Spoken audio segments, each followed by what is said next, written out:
Morning. In life, there's very, very few things that we can really count on.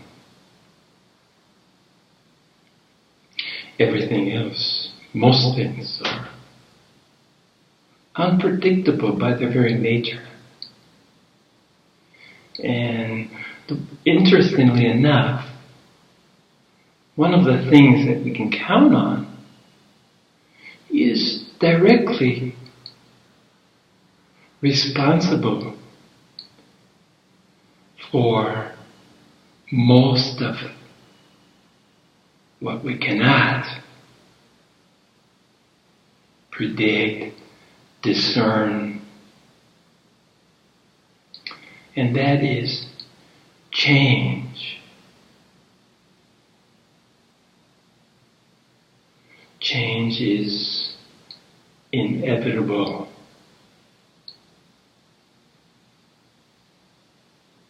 It's something that you can be certain of. All things can, do, and will change. And for many of us, this aspect of change can both be discouraging, frightening, or welcome, expected, counted on. It all depends on our attitude, how we look at change, how we deal with change, and ultimately how we accept and even embrace change. The comfort that change offers is in times of tough luck, in times of less than what you desire, expect, predict from life, that change within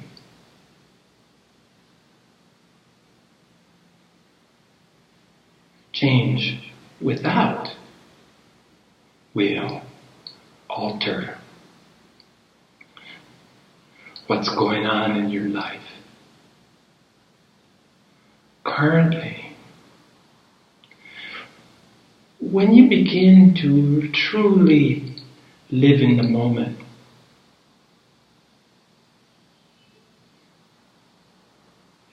change becomes in many ways harder to see.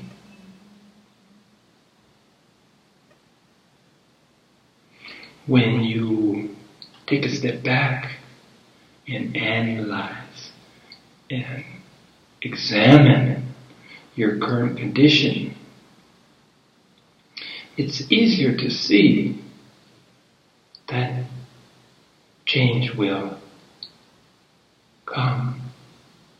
But part of living in the moment is acceptance of change. Until you deal with your attitude about change, I would go so far as to say that living in the moment isn't possible, isn't accessible, and maybe not isn't even desirable, because we're raised to plan for the future, to take the long view, to do everything that we can to slow and prevent change. If you don't believe me, look at the cosmetic surgery. Look at what great lengths that people will go to. Botox. Let's get rid of these wrinkles right here. No bags under the eyes. Let's tuck them up. Otherwise, change is so obvious because this will show you, will make you face change if nothing else will. The grain of the beard. Where'd the hair go? Vision. How can't I see like I could before? Yeah. But dealing with change is simple as accepting it. Today's video, today's lesson, today's chapter is shifting tides. And just as a cycle of high tide through low tide, just as the pull of the moon causes water to move, so does change cause us to move. And movement in life is a great thing. Movement in life is useful.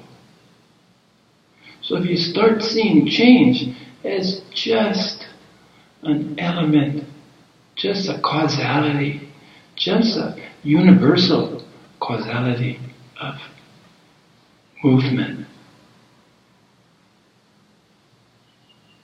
If our great Mother Ocean, as vast as she is, as mysterious as she remains to us today,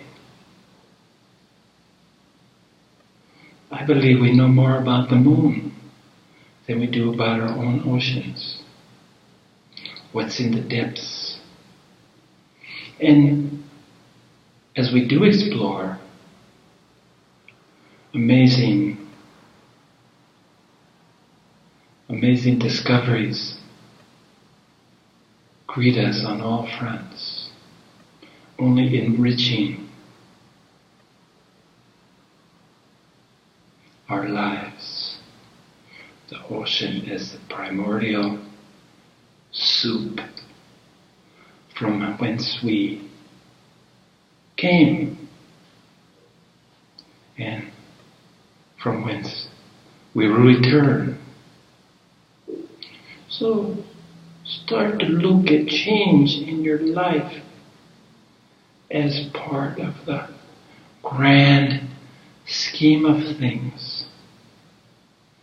Change is never personal, no more than sunrises or sunsets are personal, no more than the cycle of life from birth to death to rebirth is personal. Yet we take change so personally. And this is where we need to look at change, to move beyond the personal view of change, to accept its universality as we accept and as we grow to accept of the cosmos and the world around us. If you can learn to look at change dispassionately. If you could accept change, just as we watch the cycles of the moon. We're not personally invested in the new moon. We're not vested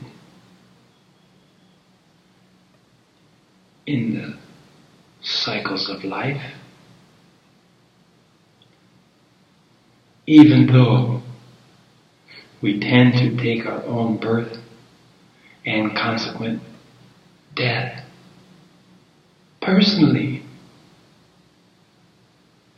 It is this person with a little p, that needs to be replaced, that needs to be recognized as a pretty inept and almost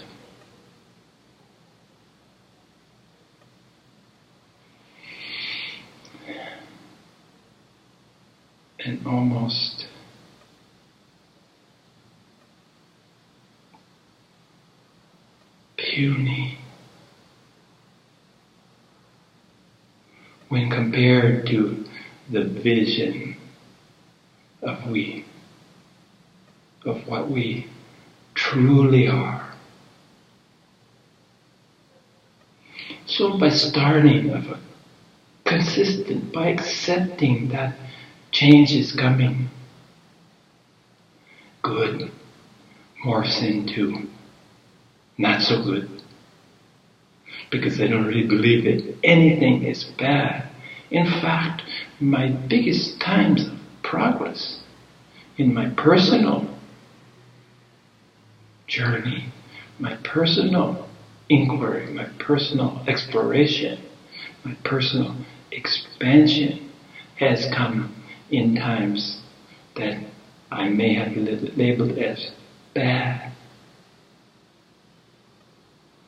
But polarities, remember, polarities have the seed within of the other.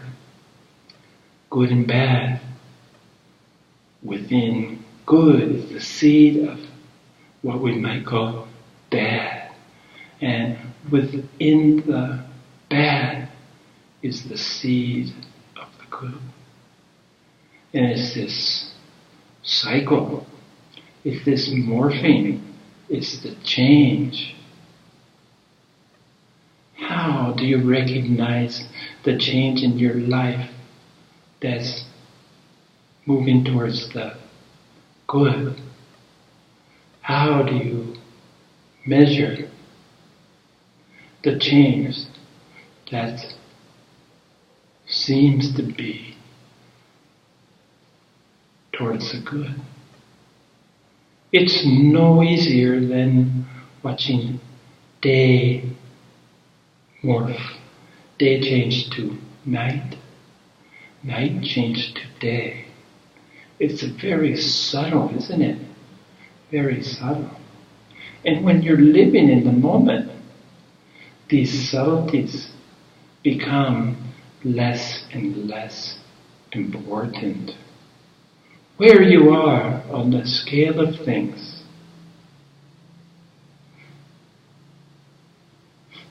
I remember, very common for me to wake up and not know my mood. I'm in a good mood or a bad mood. And I usually won't know until I speak words to another. And based on those words, those early words, those waking words, I would be able to say, oh, I'm in a good mood. Or, oh, I'm in a bad mood. Just need some outside litmus, some outside benchmark some outside way to determine my mood. And now I chuckle at that. I think that's funny that I would depend on outside a reflection of what I would see as outside myself to determine the mood. Am I happy or sad today? Would this be a good day or a bad day? And at this point, I was accepting change. I knew that I wasn't always going to wake up in a bad mood, or that I wasn't always going to wake up in a good mood. That this would change. And started to look at impermanence here. Started to really, this change helped me look at impermanence. Say, oh, the nature of being in a good mood is inherently impermanent, because eventually I'll be in a bad mood. And the cycle just repeats itself. And I believe that there's chemical influences, biological and chemical influences within our bodies, brains, hearts, that's responsible, that puts us on this pattern of change. Biorhythms, which I've looked at and studied and watched, seem to correspond. They measure physical, mental, and emotional. And these cycles that we're on seem to, as measured by biorhythms, seem to have some substance for me, just as astrology has had some substance. Within everything, there's some truth. And within almost everything, there's some untruth or not true. This constant of change,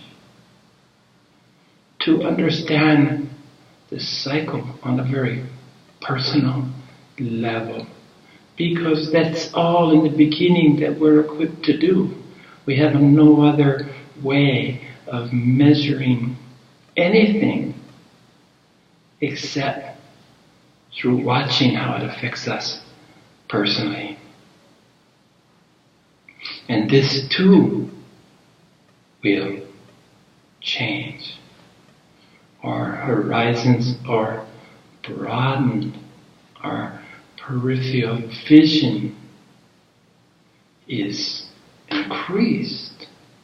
Our ability through what I call the fourth eye to see what's coming behind us, all will contribute to escaping the smallness of our personal views.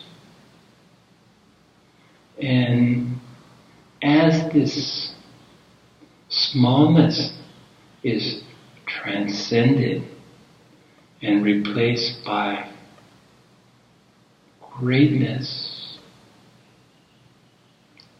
smallness, polarity is greatness. And here again, within smallness is the seed of greatness. Within greatness is the seed of smallness. Everything contains in all aspects, contains part of contains its own polarity, contains some element of its polarity which change causes to blossom. And in this process of getting past the smallness of self,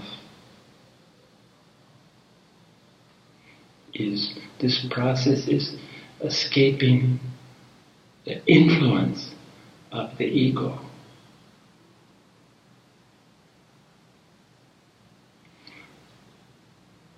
Within ego and egolessness, the polarity, again, is the seed of each other. So even in a state of egolessness, without an ego, there's a seed of the ego. It can't be any other way.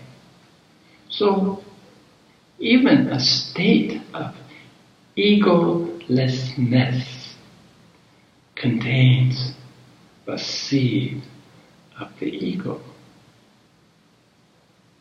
So what's one to do? Is this a hopeless situation? Again, hope and hopelessness are polarities with parts of each other contained within.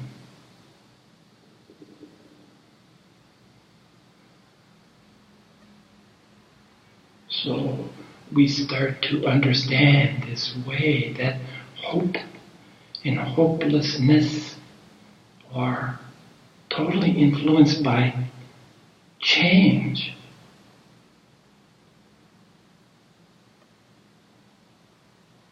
To be hopeful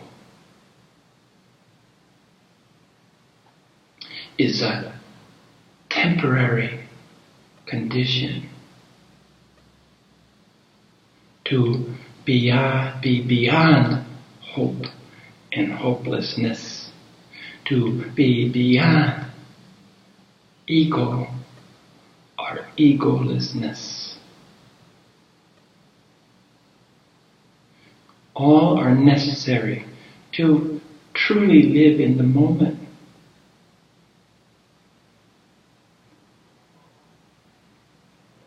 And what makes this worthwhile?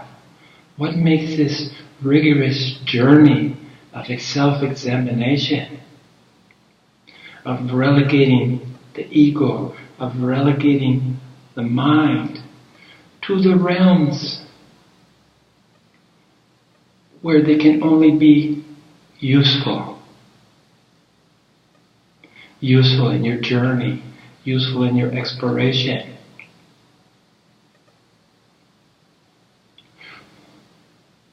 What is the prompting?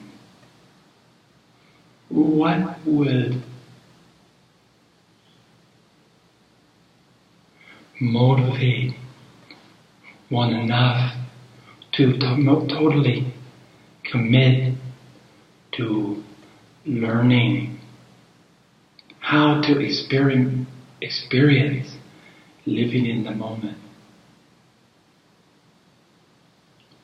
And another constant, another reality, another truth turns out to be the only truth.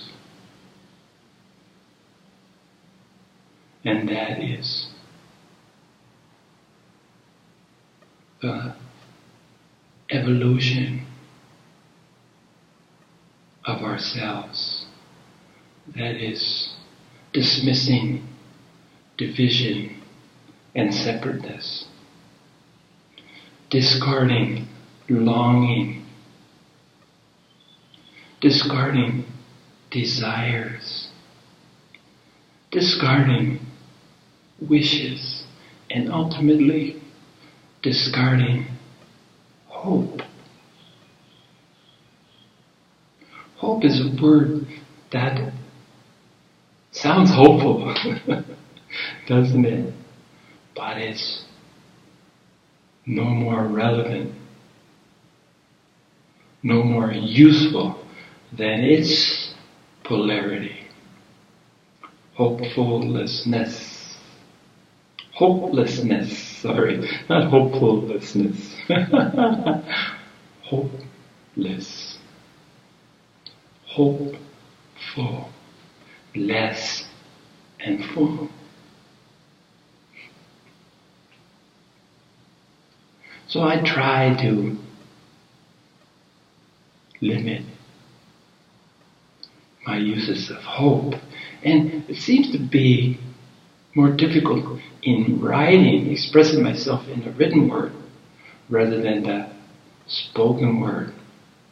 When I'm sending a greeting, or when I'm trying to comfort, or reassure, or show my support, when I'm writing, hope shows up. And that's why, to this point in my life, I haven't really pursued writing. I haven't thought of writing a book, because I found my venue. This is where the spoken word, where my blue Buddha can sit on the vocal cords and bless the words as well as the sound. And when you couple that with the visible, with seeing a vision, you see my face, my hands, my smile. Well, this is it. So the reward of, if you want to use this word, because again, we could go through reward and punish, but we've done that, haven't we? What occurs is the acceptance, the blessing, the understanding, the embracing of all that is real. To get to this point, we have to discard and discover first, and then discard all that is not real. While understanding in discarding, let's say, ego, it's never completely eliminated. It's always there with us. Our mind, just as I never could silence my mind, I learned to recognize, I learned that it does have uses, just as I'm sure our ego has constructive uses. Just as we're given this beautiful mind that, interestingly, can help and slow down any progress towards embracing the universal infinite.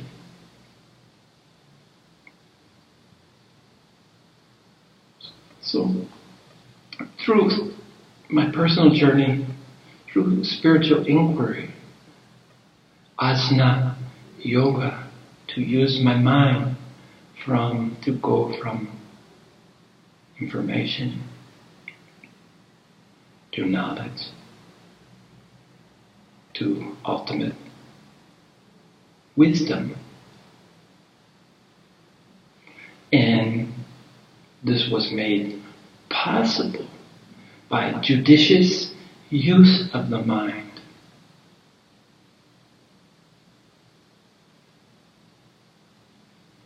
Others choose selfless service, bhakti yoga.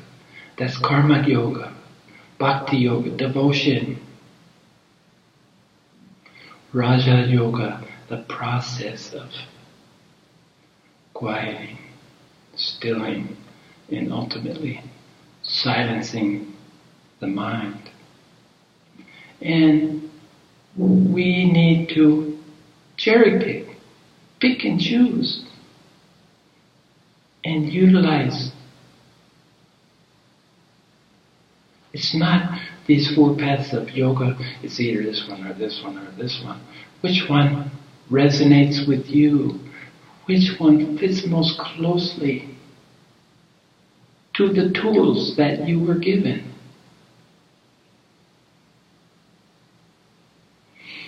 All this occurs in the moment, and this is where the real acceptance,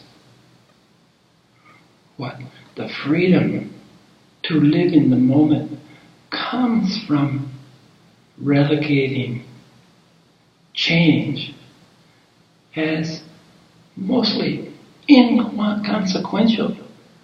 Whether I'm in a good mood or a bad mood, whether I'm celebrating